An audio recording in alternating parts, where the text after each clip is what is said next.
Bonjour à toutes et à tous. Aujourd'hui, vous allez écouter le deuxième épisode d'Amina et la fève merveilleuse. Savais-tu que le chocolat était fabriqué à partir de fèves de cacaoyer ? Elles sont broyées et chauffées pour en faire de la pâte de cacao. Mais attention, pour en faire un bon chocolat, il ne faut pas n'importe quelle fève.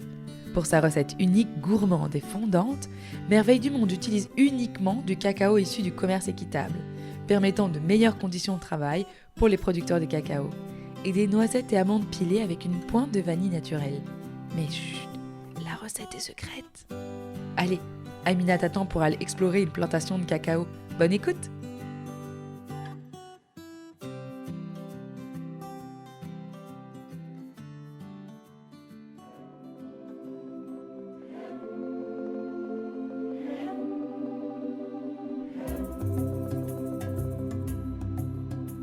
Caché derrière les longues herbes de la savane, à l'abri sous l'ombre de l'acacia, comme un murmure au creux de la rivière, le souvenir d'un temps lointain où les animaux régnaient en maîtres, le souvenir d'un arbre magique capable d'amener la paix.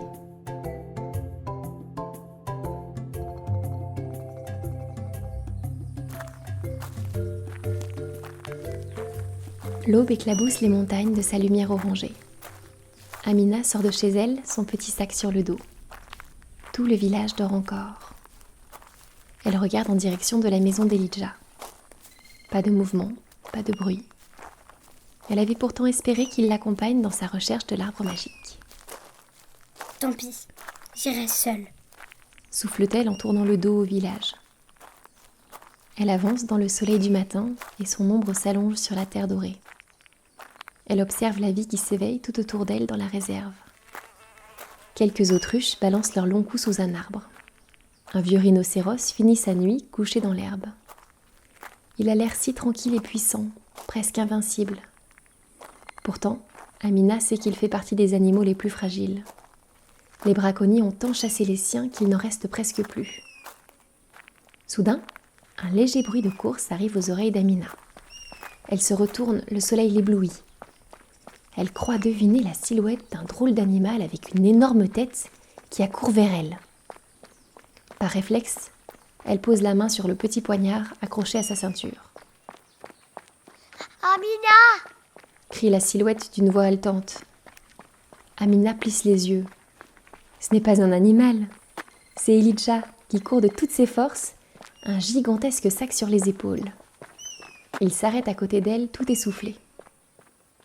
J'ai bien cru que je ne te rattraperai jamais. Mais, Elijah, t'as emporté toute ta maison avec toi ou quoi? C'est quoi ce sac? Oh ça, c'est le minimum vital. Fait Elijah en tapotant son bagage. Et 2-3 livres de botanique. 2-3 livres de botanique? Ben oui, comment tu veux qu'on le trouve, cet arbre, si on ne connaît rien aux plantes? Amina sourit. Elijah en connaît plus sur les arbres et les plantes de la réserve que n'importe quel botaniste. Depuis qu'il est tout petit, il les observe, les sent et les ressent même. Un peu comme si le végétal l'habitait.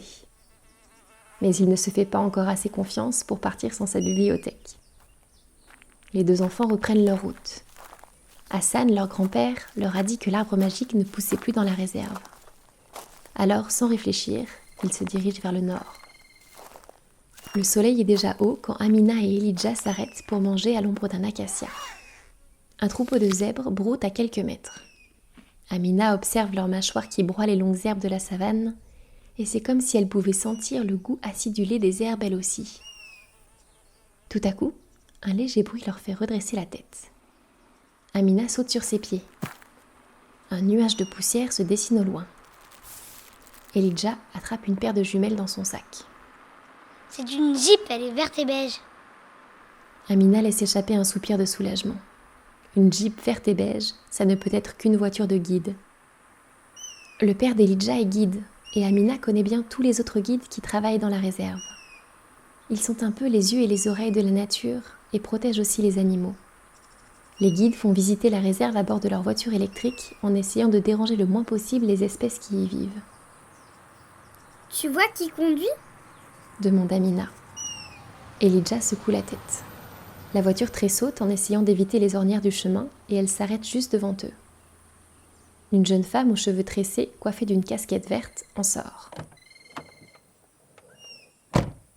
Salut les enfants, qu'est-ce que vous faites là? Amina reconnaît le sourire de Nima sous sa casquette. Salut Nima. Répond Amina.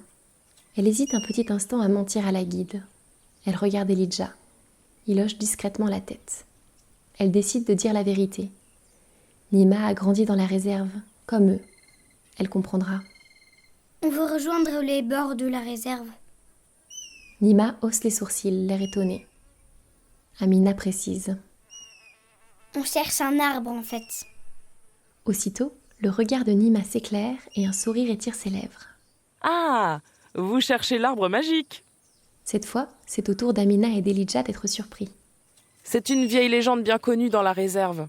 On cherche tous à protéger cet endroit et beaucoup ont déjà essayé de trouver cet arbre. Certains ont même prétendu qu'ils l'avaient trouvé. Ils sont revenus avec la précieuse fève, ils l'ont planté, mais ça n'a rien donné. Je crois que pour préserver la réserve, la magie ne peut pas nous aider. Mieux vaut devenir guide. Ajoute-t-elle avec un clin d'œil. Oui, c'est vrai. Avec ton métier, tu peux protéger les animaux, mais tu ne peux rien faire contre la sécheresse. Observe Elijah.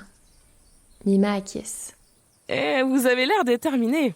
Bon, si vous voulez, je peux vous emmener en bordure de la réserve. Et qui sait, peut-être que vous allez trouver ce que tout le monde cherche. Amina et Elijah sautent à l'arrière de la Jeep. Nima démarre. Amina ferme les yeux et laisse l'air balayer son visage. Le mouvement chaotique des roues sur la piste la berce. Elle s'endort. Lorsqu'elle se réveille, le soleil est déjà bien descendu derrière les montagnes. Elle secoue doucement le bras d'Elijah qui s'est endormi lui aussi. On est où? Marmonne-t-il dans un demi-sommeil. Voici les premières plantations. Et la limite de la réserve est derrière nous. Explique Nima en montrant de grandes rangées d'arbres devant eux. Amina et Elijah descendent de la voiture et remercient Nima de les avoir amenés jusqu'ici. De rien les enfants. Bonne chance pour trouver l'arbre magique. Et soyez prudents. Sourit la guide. Elle démarre et la Jeep s'éloigne dans un nuage de poussière. Elijah s'approche des arbres. De larges feuilles vertes, un tronc légèrement noueux et de grosses cabosses qui poussent directement sur le tronc. Ça correspond à l'arbre que grand-père nous a décrit. Oui, alors ce serait un cacaoyer. Elijah sort un épais livre de son sac et le feuillette. La période de fructification correspond. Fructification? C'est quand il fait des fruits. Amina sursaute. Ce n'est pas Elijah qui vient de parler. Un petit garçon se tient juste derrière eux. Mais en fait, il n'y a pas vraiment de période de fructification. Le cacaoyer fleurit et fructifie toute l'année. C'est pour ça qu'on peut manger du chocolat toute l'année. Sourit le garçon. Du chocolat? Demande Elijah intrigué. Le garçon hausse les sourcils. Ben oui, du chocolat, ne me dites pas que vous en avez jamais mangé. C'est la meilleure chose au monde. Il tire de sa poche une sorte de carré plat et marron foncé et il le casse entre ses doigts. Il entend un morceau à Amina et un à Elijah. Non merci, on dirait de la terre séchée. Fait Amina d'un air dégoûté. De la terre séchée. Et pourquoi pas de la crotte de zébu pas entier? Allez, goûte, je te promets que tu vas aimer. Amina renifle le morceau marron qu'elle a dans les mains. Il a une odeur un peu âcre, presque amère. Mais la curiosité est trop forte. Elle le glisse sous sa dent. Aussitôt, un goût d'une douceur incomparable vient lui chatouiller la langue. Le chocolat fond contre son palais. Des fleurs, de la sève, du miel. Ce goût ressemble à plein d'autres, mais à aucun en même temps. Et Amina se sent tout à coup légère et joyeuse. Elle jette un coup d'œil à Elijah qui déguste son carré avec le même bonheur. C'est incroyable. Souffle-t-elle, la bouche encore pleine. Ah, je vous avais dit, le chocolat c'est magique. À ces mots, Amina plonge ses yeux dans ceux du petit garçon. Elle a la sensation qu'il pourra les aider. Je m'appelle Amina. Voici Elijah, mon cousin. On vient de la réserve. Et toi, comment tu t'appelles? Moussa, vous habitez dans la réserve? La chance. Vous devez sûrement voir plein d'animaux. Ici, les animaux sauvages ont presque tous disparu. Tu habites ici, Moussa ? demandait Elijah. Oui, la plantation de cacaoyers appartient à ma famille depuis plusieurs générations. On s'occupe d'entretenir les arbres et de faire les récoltes de cabosses.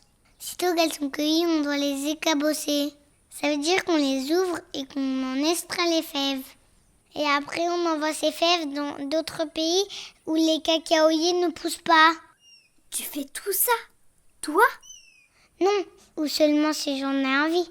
Car c'est assez amusant d'éclater les cabosses avec un gros gourdin. Mes parents font partie d'une coopérative de commerce équitable. Ça veut dire qu'on leur achète les fèves au juste prix et qu'ils n'ont pas le droit de me faire travailler. Mais dites-moi ce que vous venez faire ici. On recherche un arbre.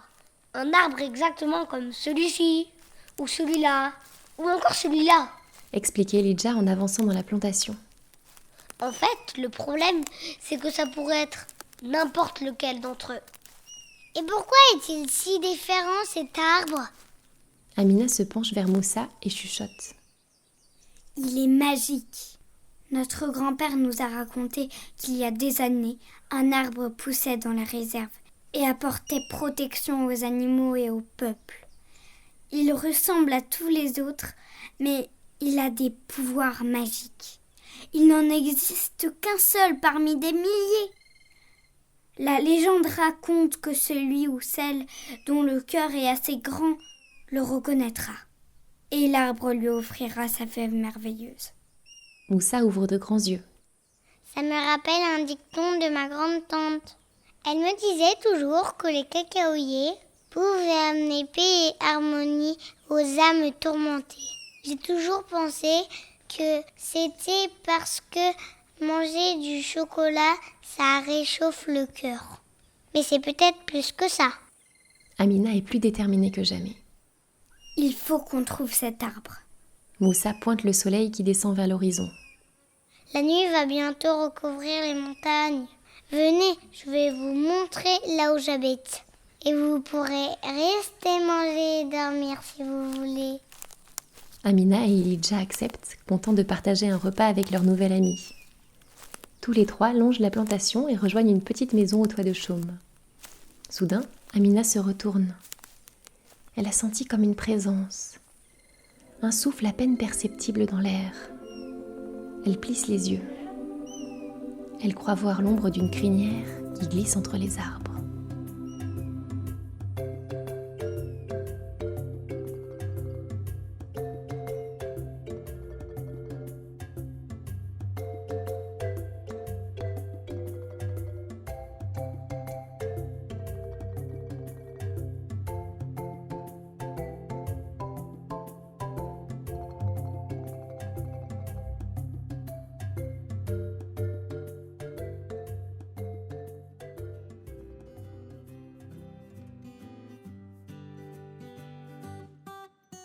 Vous venez d'écouter une histoire d'Envolée Conté, une création originale écrite par Lucille Petit.